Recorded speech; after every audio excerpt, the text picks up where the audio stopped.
here because you were there. We've arrived from every corner of the planet to this nation to seek the fulfillment of the promise of America. We were promised a better life in our home countries, where we were told that privatizing water and electricity would make things run more efficiently. Instead, the quality remained almost the same, and the price was increased until it became an unaffordable luxury. Some corporations are more efficient than government, but their motivation is not the health or well-being of the people. It's only about profit. Everything else, their image, their human resources, their public relations, only exist to protect the reality behind it. Once upon a time, we were told that nationalization would prevent growth by limiting competition, that our countries were nothing without the companies that invested in us. And so they privatized everything. Everything in our country was owned by people that had no connection to our culture, by those who never had our interest at heart. They didn't care about our survival or well-being. They just wanted to turn a profit by raping the land, by exploiting our people, our industry, and our resources. They took everything we built and made it theirs. First by creating racism to justify slavery, building the capital for capitalism. And then when they gave us what they called liberty, everything we had was still owned by them.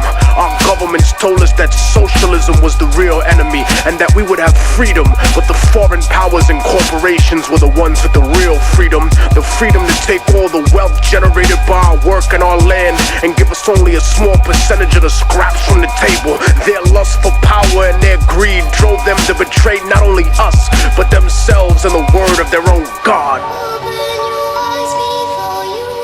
And while some used missionaries and donations to offset this abuse, other countries and companies were blatant with their crimes, using war, disease, and sanctions that killed millions. They supported corrupt governments that were almost like the old slave masters in their repression of the people, because their loyalty was to those who enabled them, installed them, and kept them in power. They became the bastard children of American industry, kleptocracies, governments of thievery. They protected the corporations and went to war against their own people to preserve those profits. The puppet rulers were given billions of US tax dollars to fund civil wars, right-wing death squads, execute political dissidents, sympathetic clergy, and even overthrow democratically elected governments. And so the age of revolution began again. They painted it as godless terrorists versus the free world and the free market. But the free market has never been free, because the market does not regulate itself. It is manipulated like a puppet, and it survives because of its image. Destroy the image and the enemy will die. Such is the same in the rap industry, for the major label superpowers treat the underground like the third world. When they need new assets, new artists to prostitute or sign and put on the shelf to use their songs. When they needed new concepts, music, and publishing to steal from producers, they came to the underground, to the third world. They took our culture, our property, and our industry, and our resources, even using our own people to help them exploit us. But behind the mask of efficiency they claim that we need to succeed, they're no better than us. Their economic advertisement was always a lie. A few got rich, but most were given an illusion of wealth, almost as if it was designed for failure. Opportunity comes at the price of the soul in the music.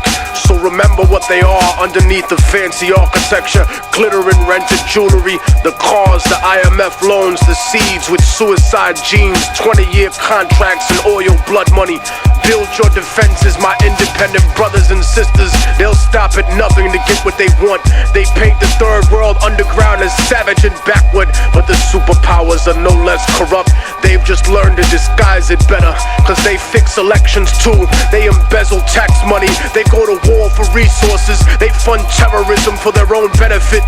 And when there's enough at stake, history's taught us that they'll even assassinate their own presidents.